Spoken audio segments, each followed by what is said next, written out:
How to log into Caesars Rewards credit card account. Let's get started. Launch your preferred browser. At the top, you will see the search box. Over there, type in Caesars credit card and search for it. Different website links will appear. Scroll down. Head towards this one website, Caesars Rewards Visa credit card. Open it. You will be directed to the official website. Now here you're gonna see the option of login to apply. Click on it.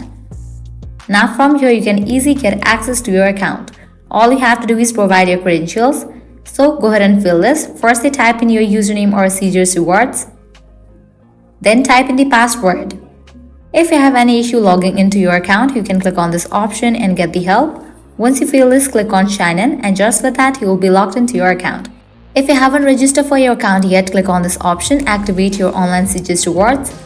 Well, that's a wrap for this video. This way you can easily log into Caesars Rewards credit card account online. At the end, if you guys find this video helpful, smash that like button, share and subscribe to our channel. Thanks for watching.